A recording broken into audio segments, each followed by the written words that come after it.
vamos a hablar acerca del niño que no come. ¿Qué sucede y qué hacer? Justo estuve escuchando la ponencia anterior de la doctora y me pareció muy interesante y por ahí como que coincidimos con muchos puntos, sobre todo para poder trabajarlo también con los padres. ¿Por qué el niño no quiere comer? Esta situación de que el niño no quiere comer es muy frecuente, ¿sí? Sobre todo en niños pequeños. Y ahí se lidia una batalla constante con los papás, no solamente por la preocupación que los papás tienen de ver que el niño no come, sino también esa preocupación los lleva a desesperarse y muchas veces a emitir medidas correctivas inadecuadas precisamente para que este niño pueda comer. Pero lo que no saben o no se dan cuenta es de que a veces estas formas pues definitivamente hacen no que el niño coma, sino que el niño peor rechace más la comida. Entonces, ¿qué puede estar pasando? ¿Por qué este niño no quiere comer? Pueden haber inconvenientes a nivel fisiológico, sí, porque al año el apetito pues va disminuyendo, experimentan cambios físicos y nutricionales. Puede haber un tema a nivel emocional y social también. Debido a su desarrollo, sean más pendientes por descubrir, explorar lo que sucede a su alrededor. El juego es su prioridad, es decir, son niños mucho más inquietos que están todo el tiempo mirando por diferentes sitios, ¿no es cierto? Y nos ha tocado ver seguro niños que están con que la mami le pone la cuchara y están que miran por un lado y luego miran por otro lado, ¿no es cierto? Y pues hay una selectividad alimentaria, es decir, comienzan a mostrarse selectivos al momento de comer. Y hay cosas que les gusta, hay cosas que no les gusta, hay cosas que sí las van a aceptar, por ejemplo el chocolate, hay cosas que no las van a aceptar, por ejemplo algunas verduras o el brócoli, ¿no? Muy frecuente. Entonces ya empiezan a ser un poquito más selectivos. Y ojo con este punto porque también lo vamos a tocar un poquito más adelante, que al ser selectivos a veces hace de que los papitos cojan esa selectividad, cojan esos aspectos, digamos las comidas que mi hijo quiere y cuando no quiere comer, entre comillas lo condiciono, si tú comes te voy a dar lo que a ti te gusta, es decir, de repente el helado, el chocolate y no saben que ahí pues no solamente viene un tema de mala educación, sino también viene un tema de un pequeño desorden en esa parte de alimentación. ¿Qué pasa cuando hay una inapetencia más marcada? ¿Qué factores tenemos que tomar en cuenta? Primero, hábitos de alimentación inadecuadas. Por ejemplo, de repente tenemos a aquellos papitos que están muy apurados, ¿no es cierto? Papá y mamá trabajan y eso lo vemos muy frecuente en estos días. Y no hay tiempo para cocinar. No hay tiempo para preparar la comida a los hijos. ¿Qué les dan? Le dan esa sopa instantánea, no recuerdo cómo se llama, que es lo más práctico, ¿no es cierto? De repente no tengo el tiempo para prepararle la papilla al pequeño, pero mira, te puedo comprar la compota, ¿no es cierto? Pero a las finales esta alimentación termina perjudicando al niño, porque no es algo natural como de repente cuando le preparo realmente esa sopa. Hay una alimentación monótona, de repente por ese mismo factor en donde uno está tan apurado en el estrés del día a día, pues ya menestras todas las semanas y solamente los fines de semana de repente comemos un pollito por ahí, ¿no es cierto? Hay toda una monotonía que el niño también se aburre y el niño ya empieza a rechazar la comida. Hay cuidadores exigentes y o sobreprotectores, ojo, padres rigurosos con los horarios para comer y en porciones, cantidades, digamos, exageradas, ¿no es cierto? Los platos de comida, pero le pone un cerro de comidas, el arroz, las lentejitas, encima el huevo frito, y encima quiero que comas la ensalada, y encima viene tu sopa, luego tu postre, etcétera, etcétera. Pero no nos ponemos a pensar de que son niños y que no van a comer la misma ración que el adulto y a veces le ponemos en ese plato porque queremos que estén más alimentaditos, ¿no es cierto? E inclusive hay a veces esa visión de que el niño que es gordito es más sanito y el niño que es flaquito puede tener algún tipo de enfermedad. Por lo tanto, le empiezo a servir más comidas. Tenemos a los padres sobreprotectores que suelen ofrecerle al niño lo que desea, es decir, son muy manipulables. ¿A qué me refiero con esto? De repente el niño dice, no, yo no quiero comer las lentejas. Ah, pero la mami sabe que a él le gusta de repente el arroz chaufa. Ya, hijito, para que comas te preparo tu arrocito chaufa. ¿No es cierto? O de repente, no, no quiero el arroz chaufa hoy día, yo quiero de repente el arroz con pollo, pero no tengo ahorita de repente culantro, no tengo de repente el pollo para hacer. No, yo quiero, y no quiero estas lentejas de acá. ¿Qué hace la mami? Va corriendo a comprar y le prepara lo que el niño pide, ¿no es cierto? Eso también implica que el niño deje de comer, pero no por un factor orgánico, sino por una mala crianza o mala educación que los padres están fomentando ahí. Cambios en la rutina. De repente yo me acostumbré a que mi hora de desayuno es a las 7 de la mañana porque de ahí pues ya mis papás se van a trabajar. Pero ¿qué pasa si de repente por X motivo nos mudamos de casa, nos mudamos de distrito un poco más alejado de repente de Lima y padres trabajan en Lima y ahora mis padres tienen que levantarse más temprano? Yo tengo que levantarme más temprano para ir al colegio, ¿no? En las épocas presenciales. De repente de lo que antes me levantaba a las 7 y mi desayuno, el colegio estaba a 2 cuadras, normal. No, ahora tengo que levantarme a las 5 de la mañana. Con sueño ya ni siquiera voy a querer tomar el desayuno, porque si no, no llego al colegio, ¿no es cierto? O los malos hábitos para dormir, es decir, me quedo hasta la medianoche, hasta la 1 de la mañana, de repente con la computadora, me levanto a las 8, justo tiempo para poder agarrar mis cosas y salir corriendo al colegio.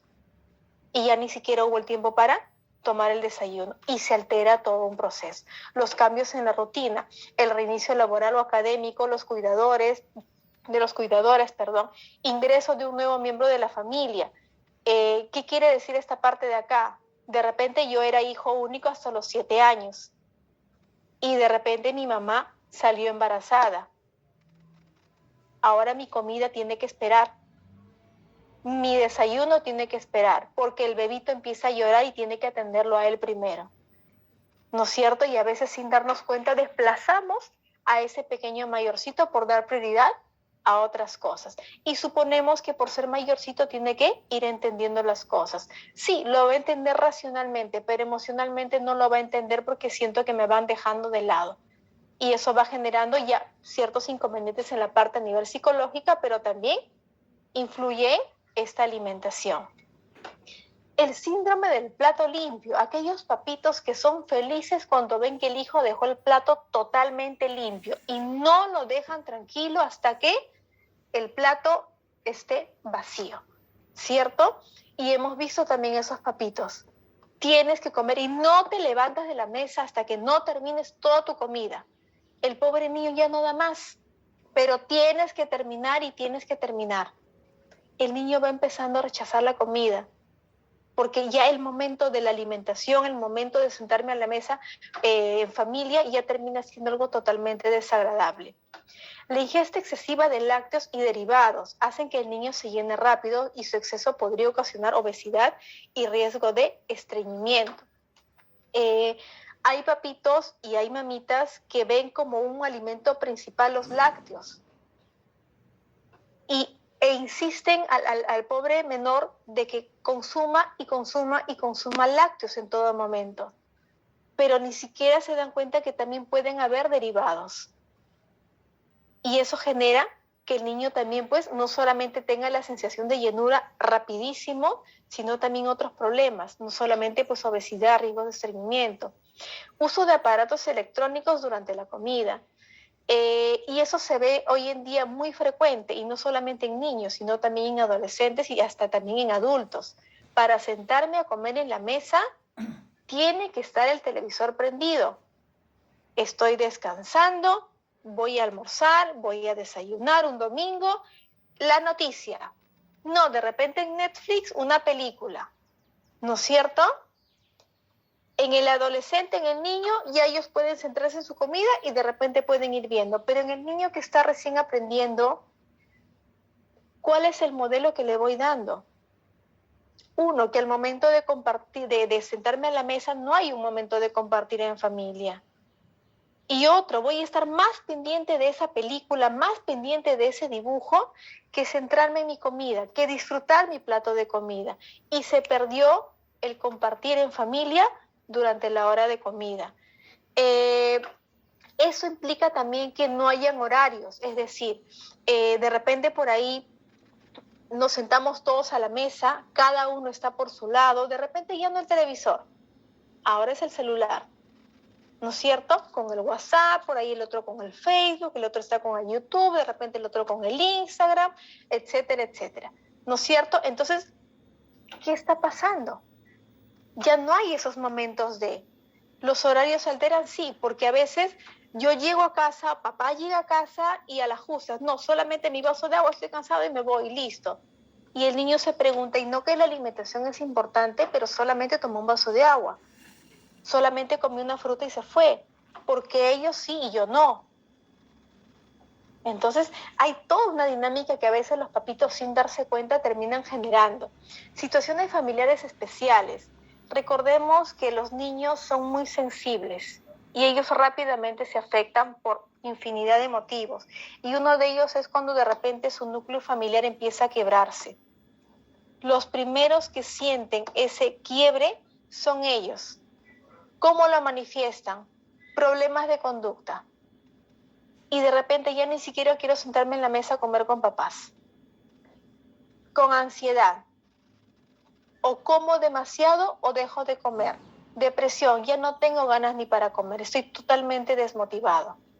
Entonces, son factores que a veces uno no los toma en cuenta y solamente le dice al niño, siéntate y tienes que comer y tienes que comer y tienes que comer, pero también tengo que tomar en cuenta. Ahora, bueno, pueden haber también problemas de salud, ¿no es cierto? ¿Quién no ha estado con un problema de salud, de repente con una gripe, de repente por ahí con una alergia alimentaria y nos insisten en seguir comiendo y lo único que queremos es descansar y dormir porque estamos con todo el malestar, ¿no es cierto?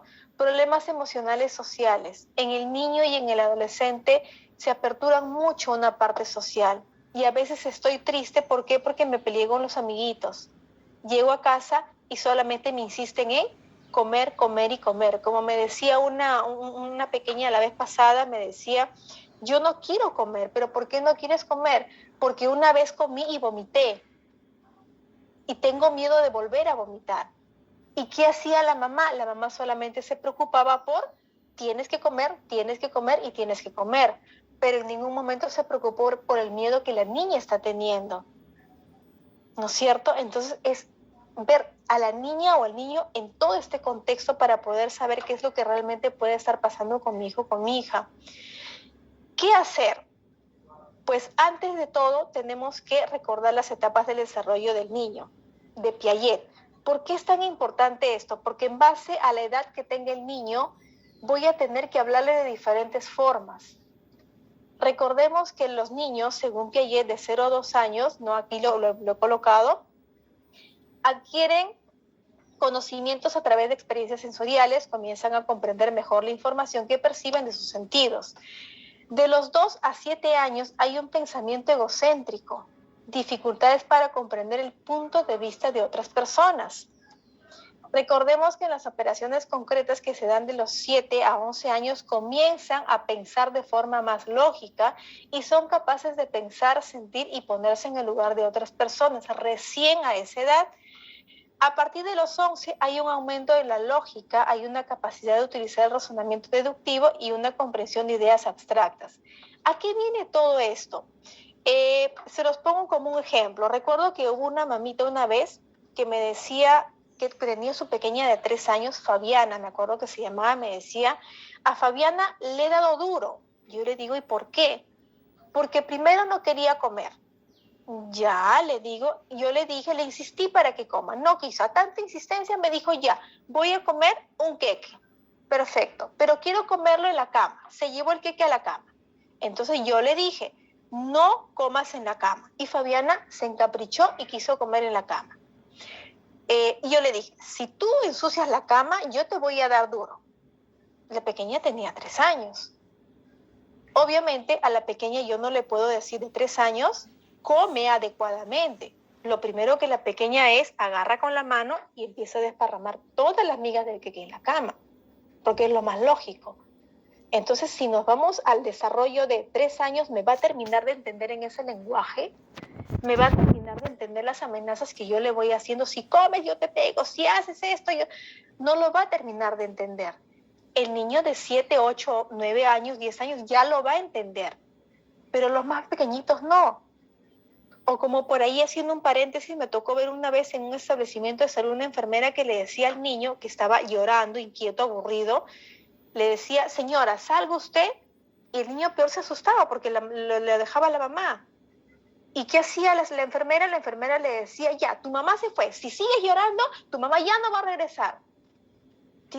Es un pequeño, no está todavía en la capacidad de comprender todo lo que le están diciendo, pero solamente lo están asustando. Entonces, antes de poder ver qué le puedo decir a este niño o a esta mamá o a este papá, lo primero que tenemos que hacer es recordar en qué etapa de desarrollo se encuentra, para poder saber cómo poder hablar y cómo llegar a este niño precisamente para que puedan alimentarse. Tomar en cuenta, primero, observar e indagar qué sucede con este niño, informarse, llevarlo a un médico pediatra, por qué el pequeño no está queriendo comer, qué es lo que pasa, puede haber de repente algo orgánico, alguna enfermedad orgánica que puede estar teniendo o presentando este pequeño. No es lo primero que tengo que pensar. No automedicar. A veces uno va a la farmacia y dice, señor, señora, mi hijo no quiere comer, ¿qué me recomienda? Mire, le recomienda esta vitamina, este tónico. No puedo hacer eso. Me lo tiene que indicar un médico, después de analizar y evaluar qué es lo que está pasando con mi pequeño. Haz que el momento de comer en familia sea agradable, apetecible y un momento esperado por la familia. ¿No? Como les decía, recuerden que es importante compartir, enseñar a este niño a compartir. Uno de los roles importantes en papá y mamá es educar y no maleducar. Si yo me siento con la televisión delante de él y le presto más atención a la televisión, no lo estoy educando, le estoy dando muchos mensajes que no son nada positivos. El momento de la comida es el momento de compartir en familia. Y eso no solamente va para el pequeño, para el de repente el niño más grande, de repente va para todos en general. Tiene que haber un momento de compartir en familia y sobre todo el momento de comer. Evitar usar elementos distractores durante la comida. Aprovechar esos momentos en compartir, aprovechar esos momentos o los papitos para conocer más a sus hijos. Fija tiempos máximos y mínimos de inicio y duración de la comida. Tampoco es que va a estar 2-3 horas dándole vueltas y vueltas a la cuchara ahí con el arroz. No, hay tiempo de, pero tampoco le voy a decir en 5 minutos me terminas la comida. Tiene que masticar lentamente, adecuadamente. Hacer que el momento de comer en familia, como les decía, sea agradable. El momento de la comida es el momento de compartir en familia, fijo tiempos máximos y mínimos. Trata de establecer un orden y no alterarlo, evita alterarlo. ¿A qué se refiere con esto? Vamos primero con, de repente por ahí lo acostumbré a que primero es la sopa, luego es el segundo, luego de repente la ensalada, luego el plato de fondo, luego de repente el postre. Pero ¿qué pasa si de repente el niño me dice, no, primero el postre? Yo le doy el postre, alteré el orden. ¿Y qué me va a decir después del postre? Ya me llené, ya no quiero. ¿No es cierto? Enseñar con el ejemplo. Démonos el tiempo de sentarnos a comer, a alimentarnos. No es algo así tan rápido. Recordemos e incidimos en esto. Aprenden con el ejemplo. Mantener una alimentación variada y equilibrada. No llenar el plato excesivamente, evitar las comidas entre horas, y esto es muy importante. Recuerdo una vez que había una chica que estaba trabajando precisamente, ya había salido de este cuadro de los trastornos de conducta alimentaria, ya estaba comiendo mucho más, y ¿qué pasaba? Que el papá se la llevaba a pasear, y ella ya pedía el Kentucky, ya pedía de repente su hamburguesa, y papá le compraba. ¿Pero qué hora era? 12:30. Regresaban a casa a la 1 y la mamá la esperaba con el plato de comida. Obviamente ya no va a querer comer. Ya no va a querer comer. Y lo que la mamá le decía era, tienes que comer porque estás mal y te estás recuperando. ¿Qué voy a comer si ya me llené? Entonces también tenemos que contemplar eso. No hacer comidas especiales. Todos comen lo mismo. O sea, la casa no es un restaurante en donde cada uno va a pedir lo que quiere. Hoy día se preparó esto y todos nos acostumbramos a comerlo. ¿Sí? Fomentar el apetito, hacerlo partícipe en la elección de su plato favorito, cubiertos individuales. Es decir, de repente por ahí, el día de hoy vamos a preparar o de repente las lentejas o de repente el oyuquito. ¿Cuál de los dos prefieres? No le digo, escoge libremente.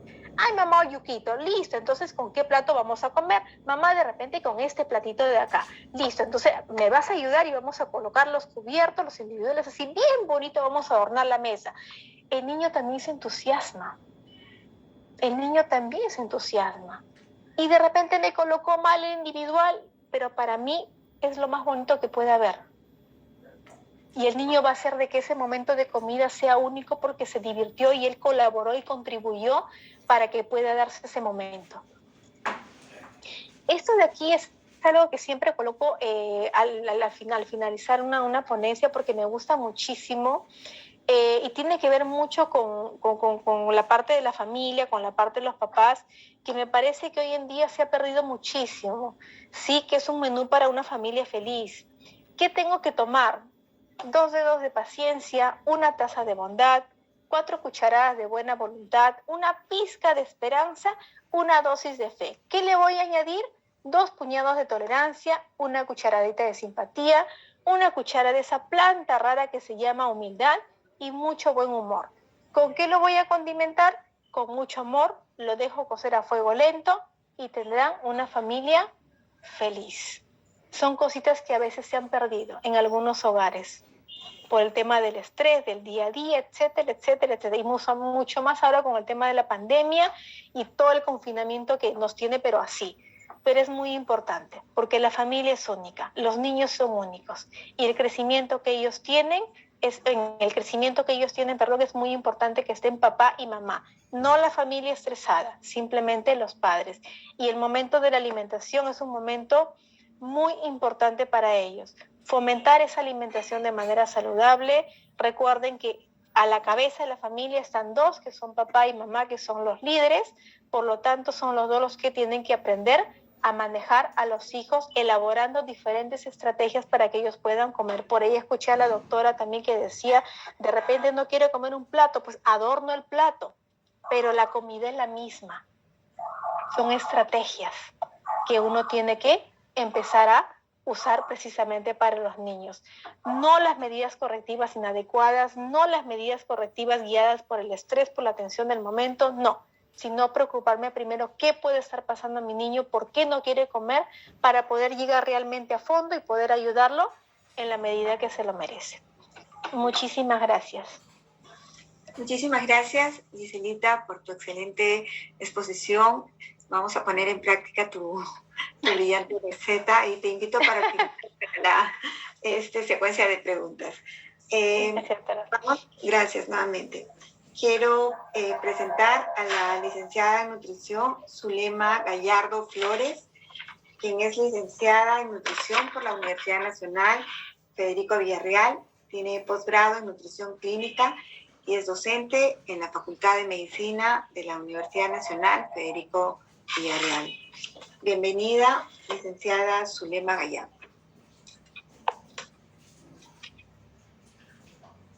Okay. Ahora creo que sí. Buenas noches. Sí.